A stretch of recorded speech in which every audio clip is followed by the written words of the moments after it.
తెలంగాణ రాష్ట్రం ఏర్పడక ముందున్న 34% రిజర్వేషన్ని మీరు చెప్పినట్టు 22.5కి కుదించారు. ఇది బీసీలకు పెంచినట్లా లేక కుదించినట్లా? అదేవిధంగా అందులో 15% ఎస్సీలకు, 7.5% ఎస్టీలకు ఉంది. సో అదంతా కనుక తీసుకుంటే ఇంకా 18% కూడా బీసీల రిజర్వేషన్లు తగ్గితే మీరు బీసీల కోసం పాటుపడ్డారని చెప్తారు. బీఆర్ఎస్ ప్రభుత్వం బీసీల కోసం ఏ విధంగా పాటుపడ్డదని బీసీలను నమ్మించే ప్రయత్నం చేయాలి. అంటే వాస్తవం ఏంటంటే ఆ రోజు కేసీఆర్ గారి ముందు ఒకటే క్వశ్చన్ ఉండే, అయితే బీసీలకు 0% రిజర్వేషన్తో ఎన్నికలకు పోవాలి, లేదంటే 50%లో ఎస్సీలకు ఎస్టీలకు పోను మిగతా రిజర్వేషన్తో ఎన్నికలకు పోవాలి.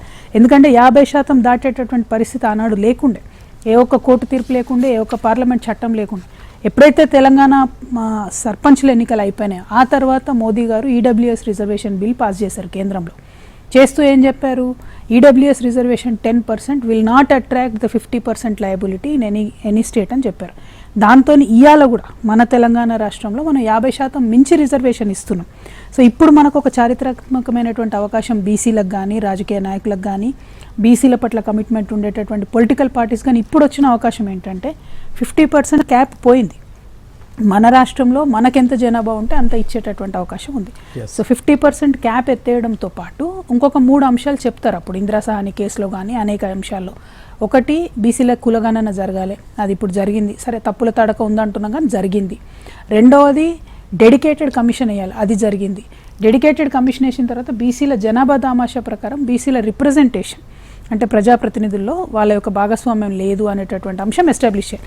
ఇవన్నీ ఇప్పుడు ఎస్టాబ్లిష్ అయినాయి. సో ఒక అనుకూలమైనటువంటి వాతావరణం ఉన్నటువంటి సందర్భంలో ఒక చారిత్రాత్మకమైనటువంటి మేలును బీసీలకు చేసేటటువంటి అవకాశం ఇప్పుడు ప్రభుత్వంలో ఉన్నటువంటి వాళ్ళకు ఉన్నది. వాళ్ళు బుద్ధి తెచ్చుకొని చేస్తే మంచిది, చేయకపోతే బీసీలు ఖచ్చితంగా వాళ్ళకి బుద్ధి. కానీ బీసీ రిజర్వేషన్లు కాంగ్రెస్ పార్టీ మోసం చేస్తుంది, ఆర్డినెన్స్ పేరుతో దగా చేస్తుంది అనే విమర్శలు కూడా మీ పార్టీ, మీ బీఆర్ఎస్ పార్టీ నుంచి తీవ్రంగా వ్యక్తం అవుతున్నాయి. కానీ మీరు హఠాత్తుగా ఆర్డినెన్స్ తీసుకొచ్చారు, మా పోరాట ఫలితమని కాంగ్రెస్ పార్టీ నేతలు ఎవరు కూడా సంబరాలు జరుపుకోకముందు మీ ఇంటి ముందు సంబరాలు జరిగాయి. ఇదంతా ఒక ఎజెండా ప్రకారం జరుగుతుంది.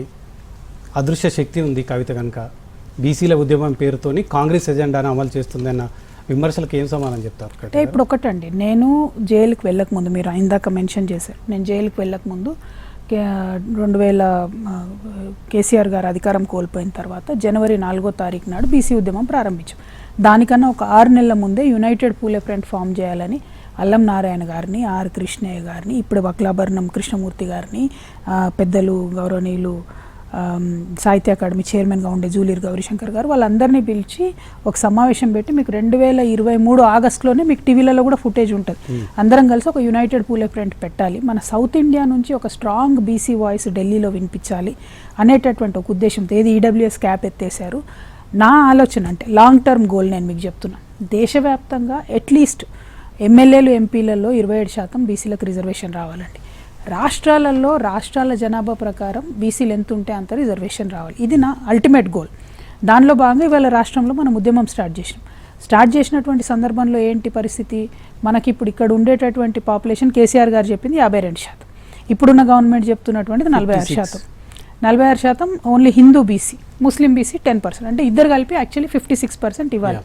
రాహుల్ గాంధీ గారు కూడా 56 ఇవ్వాలని చెప్తున్నారు, అంటే మేమెంతో మాకంత ఇవ్వాలని.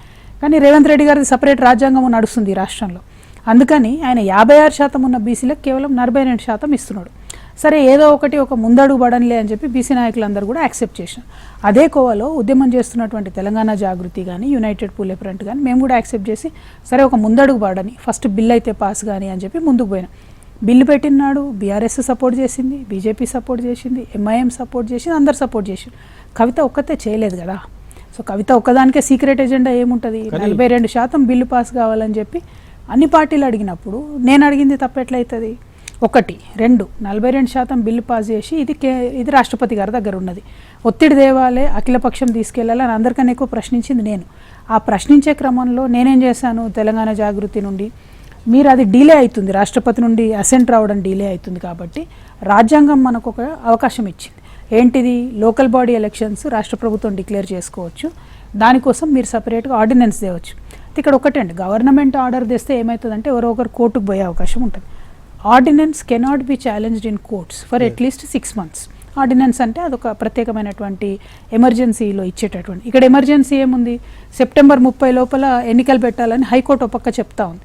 సో ఎమర్జెన్సీ అది ఉంది కాబట్టి మీరు అయితే ఆర్డినెన్స్ అని ఇవ్వండి, లేకపోతే అఖిలపక్షం తీసుకెళ్లి రాష్ట్రపతి దగ్గర నుంచి సానుకూల నిర్ణయం తీసుకురండి అని చెప్పి రాష్ట్ర కేంద్ర ప్రభుత్వాలని ప్రెషర్ చేయడానికి రైల్ రోకో అనౌన్స్ చేసింది నేను. ఆ రైల్ రోకో ఆ రైల్ రోకో ఒత్తిడితోనే ఆర్డినెన్స్ ఇచ్చింది కదా రాష్ట్ర ప్రభుత్వం.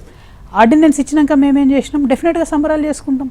మా ఒక్క సంస్థనే రైల్ రోకో ఇచ్చింది, మా ఒక్క సంస్థనే ఆర్డినెన్స్ అడిగింది. మీరు చూడండి, అది కూడా ఆర్డినెన్స్ అడిగిన తర్వాత ఇచ్చారు. సార్ ఒక విషయం ఇచ్చారు, ఇచ్చినాక ఇప్పుడు గవర్నర్ దగ్గర ఆగింది. గవర్నర్ ఎట్లా ఆపుతారండి ఆర్డినెన్స్? అసలు ఆర్డినెన్స్ అంటేనే ఎమర్జెన్సీ. ఇప్పుడు నన్ను విమర్శించే వాళ్ళు విమర్శించాల్సింది నన్ను కాదు, గవర్నర్ని విమర్శించాలి, భారతీయ జనతా పార్టీని విమర్శించాలి. భారతీయ జనతా పార్టీని విమర్శించకుండా వాళ్ళ మీద ఒత్తిడి తీసుకురాకుండా పోరాటం చేసే మాలాంటి జాగృతి లాంటి సంస్థలు విమర్శిస్తే ఏమొస్తుంది?